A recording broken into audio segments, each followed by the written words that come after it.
പാകിസ്ഥാന്റെ ഏറ്റവും പ്രധാനപ്പെട്ട പ്രശ്നം എന്താണ്? ഇന്ത്യൻ പ്രത്യാക്രമണത്തിന് പിന്നാലെ പാകിസ്ഥാനിൽ വലിയ പ്രതിസന്ധി ഉണ്ടാക്കുന്നത് ആഭ്യന്തര സംഘർഷമാണ്. പാക് രാഷ്ട്രീയത്തിലെ ഭിന്നത മറന്നേക്കി പാക് ദേശീയ അസംബ്ലിയിൽ പ്രധാനമന്ത്രി ഷഹബാസ് ഷെരീഫിനെതിരെ കടുത്ത വിമർശനം ഉയർന്നുവന്നു. സംഘർഷങ്ങൾക്കിടെ പാക് സൈനിക മേധാവിയെ കാണാനില്ല എന്ന അഭ്യൂഹവും പടരുകയാണ്. ഇന്ത്യ വിദ്വേഷത്തിന്റെ വിത്തുപാകി പ്രകോപനമുണ്ടാക്കിയ ശേഷം സൈനിക മേധാവി അസിം മുനീർ എവിടെ പോയി? സംഘർഷം തുടങ്ങിയതിൽ പിന്നെ ഇതേവരെ പൊതുവേദിയിലെത്തിയിട്ടില്ല പാകിസ്ഥാൻ സൈനിക മേധാവി. അസിം മുനീറിന്റെ പേരിൽ പാക് മാധ്യമങ്ങളിൽ ഒറ്റവരി പ്രസ്താവന പോലും വന്നിട്ടുമില്ല.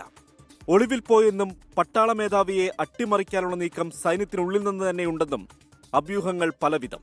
പാക് രാഷ്ട്രീയവും നിന്നു കത്തുകയാണ്. തുടർച്ചയായ ദിവസങ്ങളിൽ പാക് സർക്കാരിനെതിരെ ദേശീയ അസംബ്ലിയിൽ ഉയരുന്നത് വലിയ വിമർശനം. പ്രധാനമന്ത്രി ഷഹബാസ് ഷെരീഫ് ധൈര്യമില്ലാത്തയാളെന്ന് പാകിസ്ഥാൻ തെഹ്രീക്കെ ഇൻസാഫ് MP ഷഹീദ് അഹമ്മദ്. ഇതിനിടെ സേനയ്ക്ക് നേരെയുള്ള ബലൂചിസ്ഥാൻ ആക്രമണം പാകിസ്ഥാന് ഇരട്ടിപ്രഹരമായി.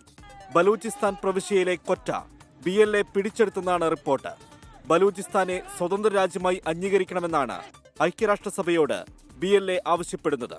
ഇന്ത്യയിൽ ബലൂചിസ്ഥാൻ എംബസി സ്ഥാപിക്കാൻ അനുവദിക്കണമെന്ന് ബലൂച്ച് എഴുത്തുകാരൻ മിർ ആവശ്യപ്പെട്ടു. ഇതിനിടെ ജയിലിൽ കഴിയുന്ന മുൻ പ്രധാനമന്ത്രി ഇമ്രാൻഖാനെ മോചിപ്പിക്കണമെന്നാവശ്യപ്പെട്ട് പാകിസ്ഥാൻ തെഹ്രീക്കെ ഇൻസാഫ് പ്രവർത്തകർ തെരുവിലിറങ്ങി.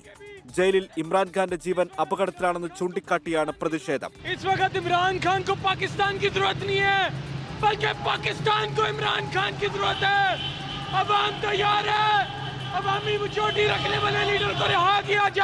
അതേസമയം ചെനാബ് നദിയിലെ സലാൽ അണക്കെട്ടിലെ ഷട്ടർ തുറന്നതോടെ പാകിസ്ഥാൻ പ്രളയഭീതിയിലാണെന്നും റിപ്പോർട്ടുകളുണ്ട്.